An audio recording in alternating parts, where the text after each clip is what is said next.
If you really want to know what makes it go, what takes it high or sends it low down, well, you can work it out if you just learn about the way things work.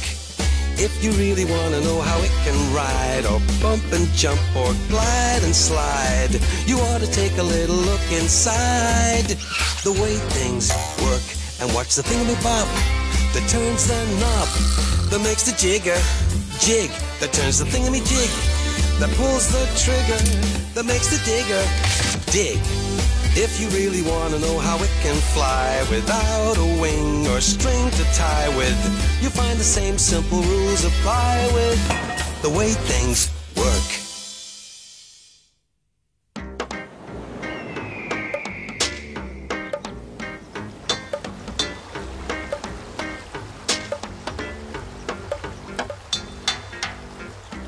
It was a long, hot summer on Mammoth Island, which meant the fish were hiding and the mammoths were smelling. OK, lot. Time to cool off.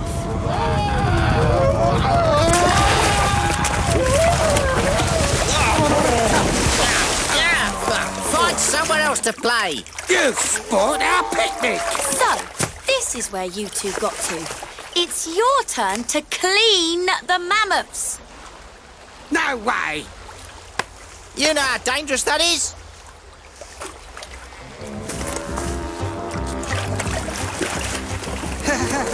Nice mammoths. No brushes here. No brushes. Not at all. No, not one behind my back.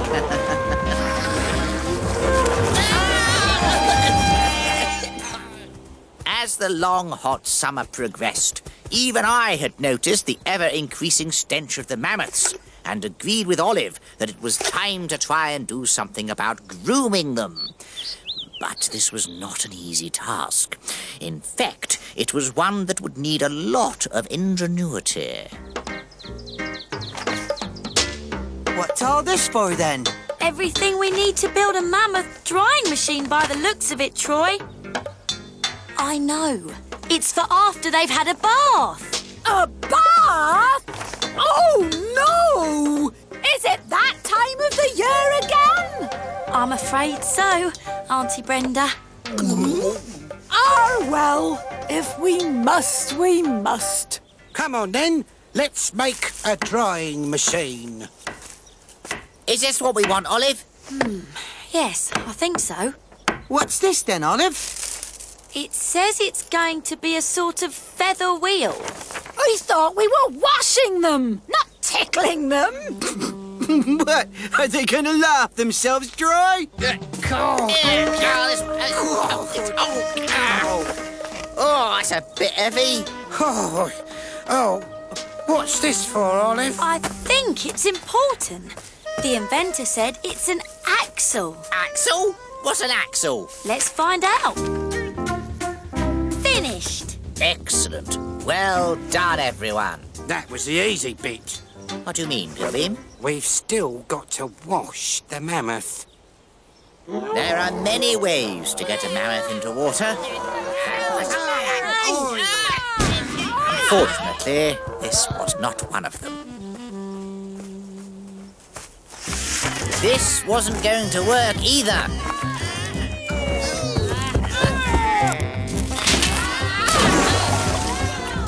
But all was not lost. It was then that I thought of using a winch and suggested it to Olive. The winch is a perfect example of how a wheel and an axle can be used to amplify a force. The poles are used as rotating levers, turning the drum in the centre or the axle. Olive soon got the idea. That's it. The handles go there on the ends of the axles. Which are the axles? The sticky out bits. Why didn't you say so?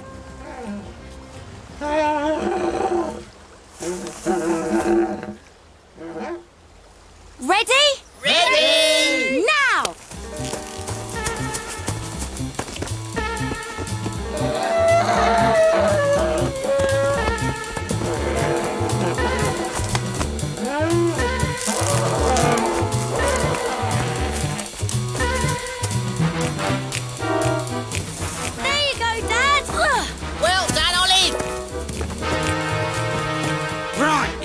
smelly old mammoth. It's bath time.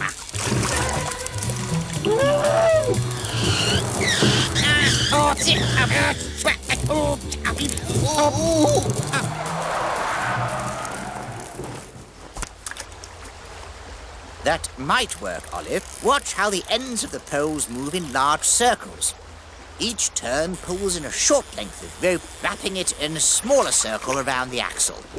As the winch rotates, the outside edge of the wheel moves much further than the axle inside, so the axle turns with greater force. It's the same principle as the screwdriver, really. Oh, right. The handle of the screwdriver is much bigger than the blade. It makes it easier to hold and increases the force that turns the screw. The key of this sardine can exerts a force that pulls the metal sealing off the can, while the force of your hands on a steering wheel produces a sufficient force on the shaft in the middle to operate the steering mechanism.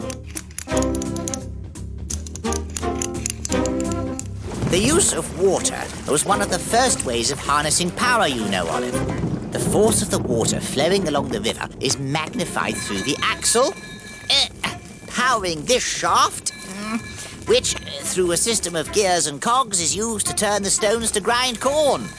Or, in this case, to power a generator, which in turn powers a water pump, which pumps water to...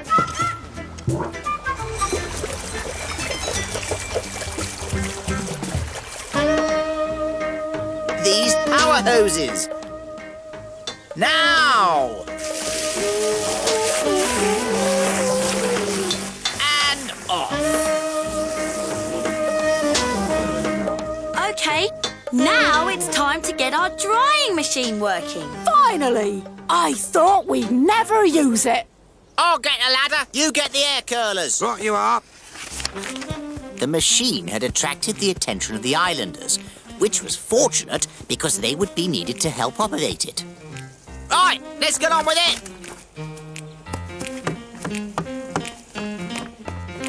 I don't know. I'm a skilled worker, not a hairdresser's assistant.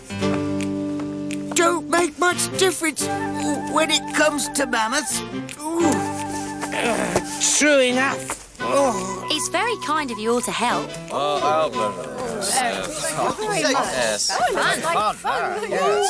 up at the front. You all know what to do?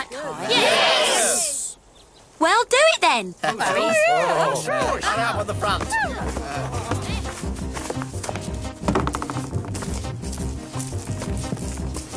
The weight of the islanders on the board turned the shaft, or axle, which caused the fan, or wheel, to rotate. This was the opposite effect to the winch. Here, the movement of the axle is turned into a much faster movement of the wheel rim. In this case, the tips of the feathers. It's not working! There's not enough wind to dry the mammoth! So I see. We may need a more powerful wind machine. Like this windmill, perhaps.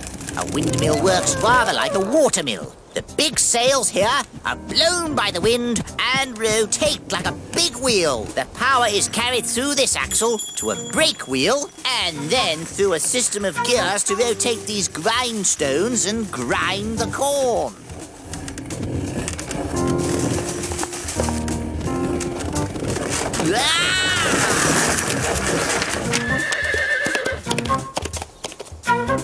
The old windmills were all right, of course, but they didn't produce power like the modern wind turbines, which are used to convert wind power into electricity. That powers things like this hairdryer. In a wind turbine, these huge blades are shaped like wings, which helps them to capture as much of the power of the wind as possible. The blades turn quite slowly, but this gearbox increases the speed, making the electricity generator work efficiently. But for some real power, what you need is a hydroelectric plant. The huge pressure of the water trapped behind the dam forces water down this inlet into the turbine. Water swirls through the vanes and spins this shaft, which turns the generator. The water, which has now lost its energy, flows away through the centre of the turbine, ready for fishing again.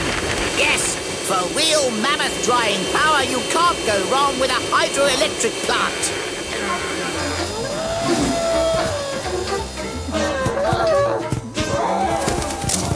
There he is, Pilbeam, back with all his mammoth friends. Yeah, they're not being very nice to him. Why's that? Well, he does look a bit funny, as mammoths go. Maybe he smells different. Probably. Oi! Come back! Good boy, come here. Stop that at once! And after all that hard work we done getting him clean. Don't grind your teeth, Pilbeam. Oh, wish I hadn't now, Frank. It's giving me toothache. Talking of toothaches, a dentist's high-speed drill is propelled by compressed air coming down here, driving these turbine blades, using the principle of a wheel and axle, to drive this drill bit. Surprisingly, Pilbeam's toothache disappeared before I was able to give him a practical demonstration.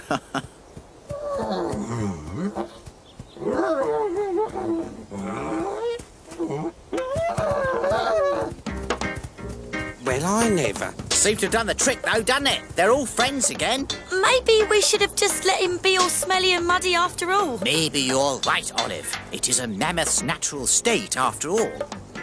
As for my natural state, it's sitting here with my fishing rod, watching the sun rise over the water and contemplating how dependent we all are on the principle of the wheel and axle. A bite! At last I've got a bite! Of course, a fishing reel relies upon the principle of a wheel and axle as well!